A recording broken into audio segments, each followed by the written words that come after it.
Good evening, ladies, gentlemen, and non-binary peoples.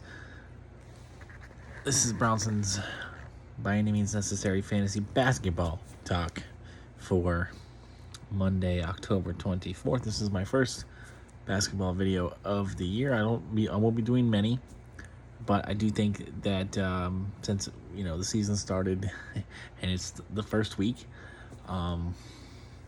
we should do a waiver wire video. And there's a lot of names.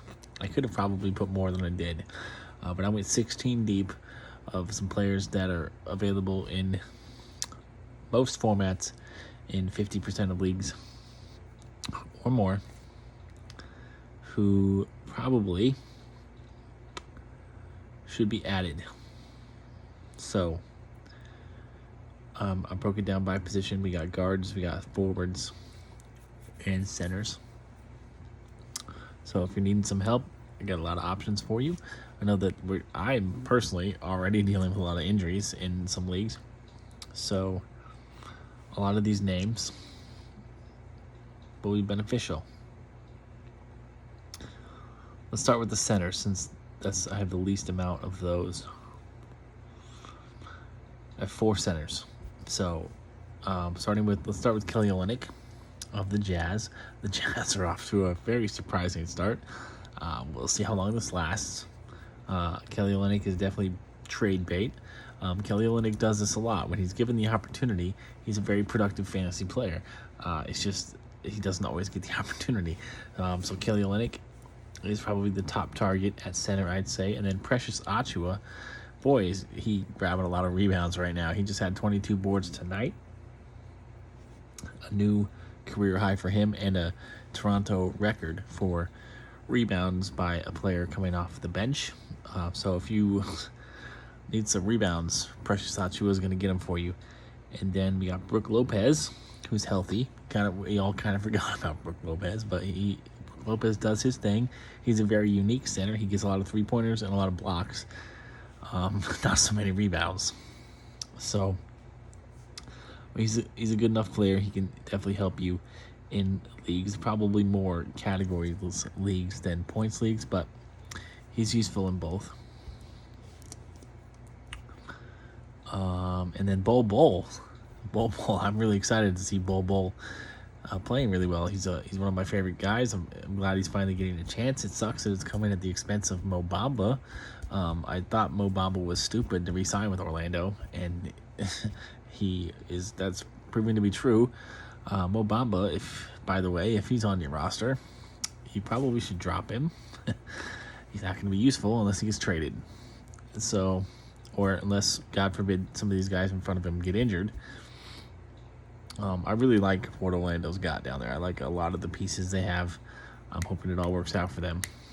I like what they've assembled. I'm excited to see how the Magic grow in the Eastern Conference. They're definitely my favorite young team, for sure, out there right now. Other than Portland, of course, but you can't count Portland. I'm not counting Portland. And then let's do the forwards. Actually, I have the least amount of forwards. I'm gonna count. I had him originally as a guard, but I'm gonna count him as a forward today. Lonnie Walker. He's shooting guard, small forward eligible.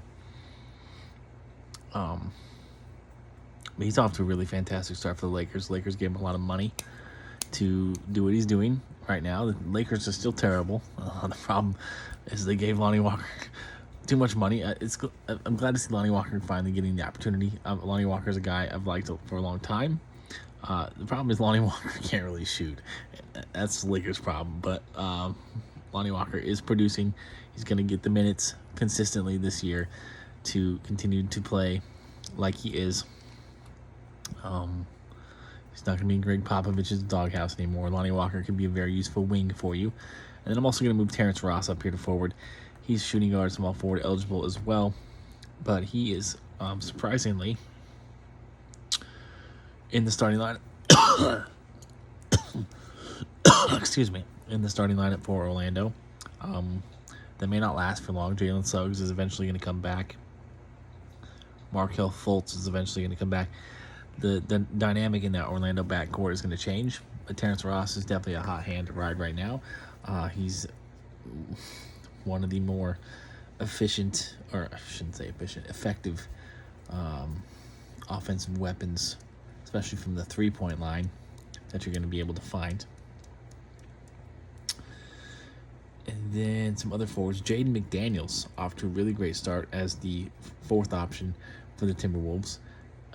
He's emerging. His offensive game is flourishing, as most of us kind of anticipated coming into the season. Some of us drafted him, but he's still widely available. He's still only owned in like 30% of leagues, around there.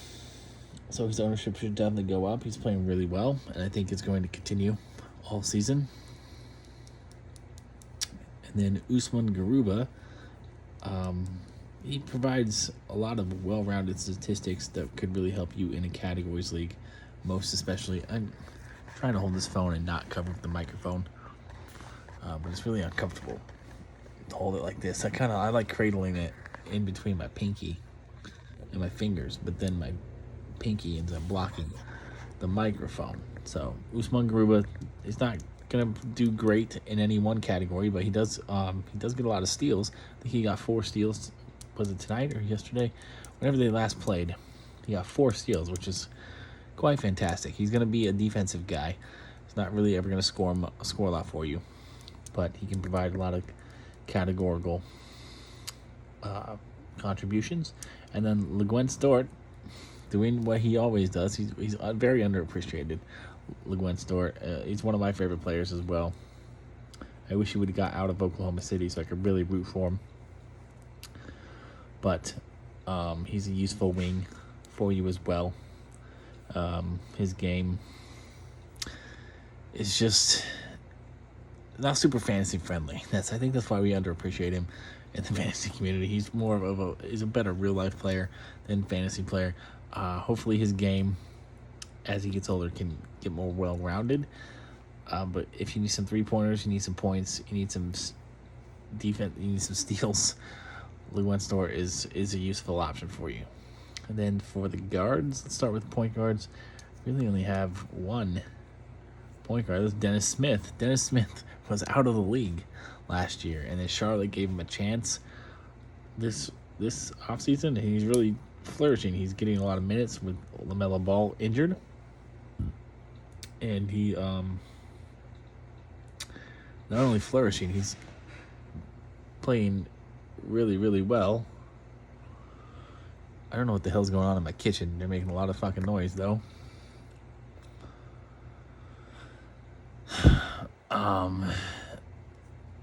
So yeah, Dennis Smith is probably going to be the best point guard option you're going to be able to find on the waiver wire right now. I know it's only been 3 games, but he is like head and shoulders above everybody else in points leagues. And then some other guards, a couple of Oklahoma City guys. Let's start with Trey Mann. Trey Mann's started the season out with double figures in points in each game. He is getting a lot of minutes with the injury to Jalen Williams, who is another guy I'm recommending picking up. I know he's injured currently, but he's only supposed to be out for about a week. I think Jalen Williams is a guy who's going to see a lot of minutes. Him and Trey Mann both going to be very useful for you in season-long formats. And then, I forgot Jared Vanderbilt at the forward position. Jared Vanderbilt's another very underappreciated guy, but he's gonna not much of an offensive game, but he has been shooting a lot of, I shouldn't say a lot, but he's attempting threes to expand his offensive game out to the 3-point line this year. Something that we haven't seen from him before. And he's going to provide you, blocks, steals, rebounds, all that good stuff. So shooting guards, Kevin Huerter, he's right on the cut line. His ownership's at about 48%.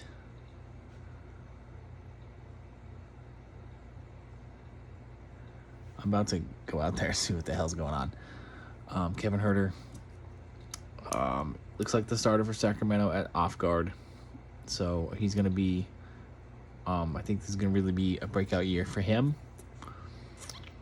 Who else we got? We got a couple of white guys. John Concher, May not be useful for much longer. Dylan Brooks did come back today, but he is one of the most elite three-point shooters in the game. He gets better every year. Memphis is a great spot for him. So he could be, if you're looking for specialist three-pointers, Jalen Contra's your guy. And then Max Strus, a little inconsistent so far this year, but he's also a guy who's getting better and better every year. He has put up a couple of 20-point games to start the year off. So if this continues, if he continues to be this productive, he could be a sneaky good fantasy play for you as well, for as long as he is productive.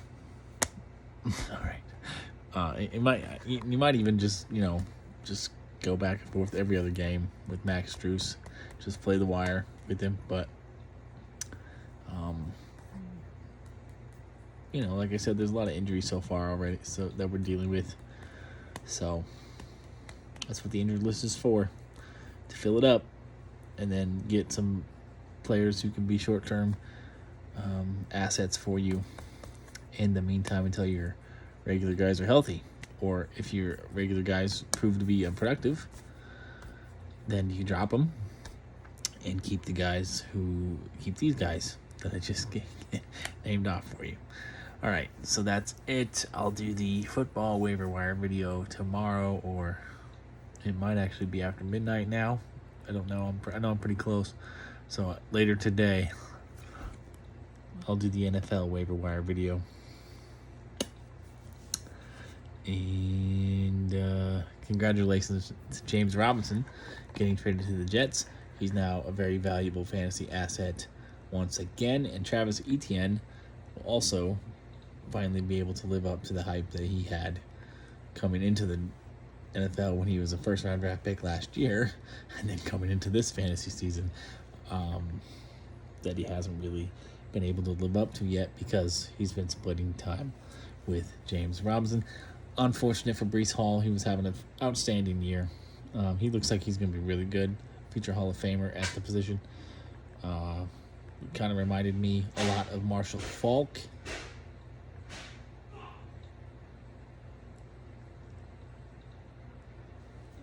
And hopefully he comes back healthy and he's ready for the start of next year. Peace, love, and nacho fries. Good night. Best wishes.